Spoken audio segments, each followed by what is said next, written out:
7일 이상 계속 지속되거나 아까 얘기했던 분비물 양의 변화뿐만이 아니고 컬러나 냄새나 통증이나 뭐 다른 발열염증, 소화양증 이런 것들이 동반되면 염증의 확률이 크죠.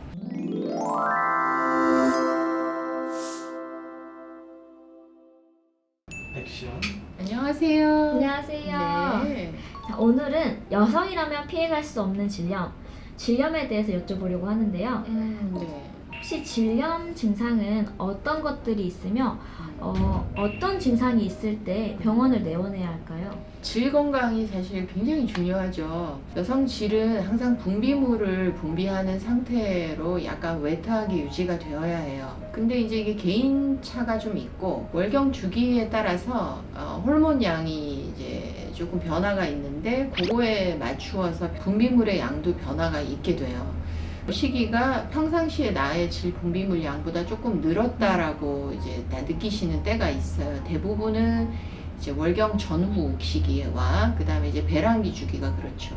뽀송뽀송한 속옷을 원하고 그러는데 분비물이 늘면 좀 불편하죠. 여성들의 경우는 또 깔끔한 성격을 가지신 분들이 많기 때문에 이게 비정상이 아닌가라고 이제 의심이 들기 시작해요. 일상적으로 내 질 분비물의 양의 변화가 오는 경우, 대개는 이제 많아지는 경우죠. 그 다음에 이제 냄새가 조금 느껴지는 경우, 그리고 통증이나 가려움증 이 정도의 증상으로 이제 보면 되고요. 출혈이 있는 경우도 마찬가지인데 이제 출혈은 우리가 자궁 부정 출혈이라는 영상에서 한번 다루었기 때문에 제가 좀 특별히 언급은 안 할 건데요. 같이 믹스돼서 나오는 경우도 많아요. 그다음에 질 분비물의 컬러가 조금 변했어요 하고 오시는 분들도 있는데 이제 이런 경우들이 다 정상의 약간의 변화 범주일 수도 있고 그렇지만 이제 염증 사인의 시작이거나 조금 진행 과정일 수도 있어요.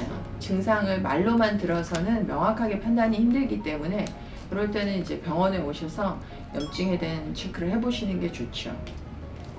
방금 분비물 색깔에 따라서 이제 질염에 대한 그 진단이 달라진다고 하셨잖아요. 네네. 혹시 간단하게 어떠한 색깔일 때는 이렇게 되는지? 네, 일반적으로는 이제 투명하거나 아니면 약간 우윳빛 컬러 뭐 이런 게 이제 아주 정상적인 보편적인 컬러예요. 근데 조금 짙은 황색, 노란색 계통으로 변하거나 약간의 그린 컬러를 띠기 시작하는 경우 내지는 이제 피라고 내가 인식을 못했는데 약간 다크 브라운, 어두운 핑크, 오래된 혈액 흔적이 섞인 분비물인데 신경을 써서 한번 체크를 해보셔야 될 컬러 변화인 것 같아요. 어떤 질염에 노출되어 있는지 알 수 있는 검사 방법은 어떤 게 있을까요? 두 가지 큰 맥락으로 한번 나뉘어 볼게요.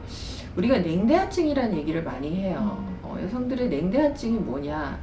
이 냉분비물이 조금 양이 많아지는 상태, 불편한 상태가 되는 것을 냉대하증이라고 해요.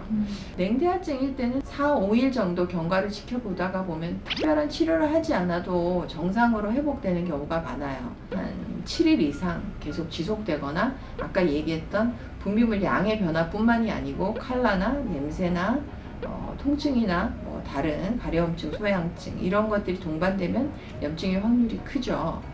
그래서 두 가지 맥락에서는 이제 냉대하증이라고 표현하는 단순 질 분비물의 양의 증가. 물론 염증 중에는 비균성도 있어요. 균이 들어가지 않는 염증 현상도 있지만 이제 대부분은 균 감염에 의한 염증 현상이 많은데 이 두 가지로 나뉠 수가 있고요. 균 감염에 의한 염증을 굉장히 집중적으로 이제 찾아내려고 하고 치료를 해야 돼요. 그래서 균 감염은 역시 균 검사를 해야 되겠죠. 흔히 염증 검사라고 하는데 신경을 쓰는 균들은 독성이 조금 강하거나 성관계로 전염되는 균들이 있어요. 이런 균주들은 생식기에 좀 특화된 나쁜 영향을 줄 수가 있는 균주. 특히 이제 여성 생식기에 있어서는 임신 출산 능력에 이제 부정적인 영향을 줄 수 있기 때문에 이런 균주들에 대한 검출을 포함해서 내 장에 내 대장균이 다 있듯이 질에도 사실 내 상제 질균들이 있어요. 그래서 질은 뭐 락토균이라는 얘기도 좀 들어보셨을 텐데 신체 부위 중에서 위 다음으로는 조금 강한 산성도를 유지하고 있는 조직인데 질 쪽에 그러한 정상적인 상재균, 락토균뿐만이 아니고 이제 몇 종류의 균주들이 더 있을 수 있는데 이런 균주들도 정상균주이기는 하나 너무 많이 번식했을 때는 냉대하증이라고 분비물을 좀 늘리는 경우가 있어요. 그런 균주들에 대한 검출도 같이 하는 검사를 하는데 검사가 또 건강보험 적용이 되기 때문에 요즘은 조금 큰 부담 없이 시행을 할 수 있는 상황이에요. 질염 예방에는 어떤 방법들이 있는지 거기에 따른 예방 방법들이 있을까요? 일단은 외부에서 전염을 통해서 들어오는 균주에 대한 예방법은 콘돔 사용이라고 생각을 하고요.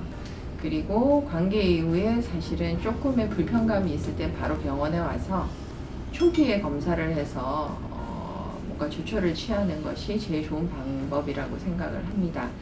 요즘은 하여튼 약제들이 많이 발전했어요. 매우 간단한 경구용 복용법이나 간단한 주사 제제로 완치가 꽤 잘 되기 때문에 두려워하지 않고 검사를 좀 하고 확인을 해도 되고요.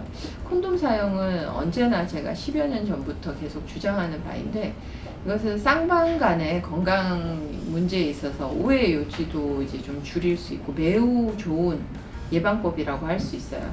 그래서 뭐 피임 목적으로 뿐만이 아니고 이러한 균감염 전달 루트의 차단 역할로서의 콘돔도 굉장히 중요하다고 할 수 있고요. 여성은 어쨌든 정말 하복부 생식기 쪽이 너무 조이거나 정말 혈액순환이 안 될 만큼 차갑거나 이런 것이 좋지는 않은 것 같아요. 질세정제 질문을 많이 하시는데 아까 질은 산성도가 굉장히 제가 강하다고 얘기를 드렸는데 이 산성도를 유지하는 것이 그 원래 환경, 상성 환경에서 이제 상주할 수 있는 정상균주들만 보호하고 나머지 외부균들은 차단할 수 있는 좋은 방법이에요. 그래서 세정제를 쓰실 때도 꼭 산성 세정제를 쓰시는 게 중요해요.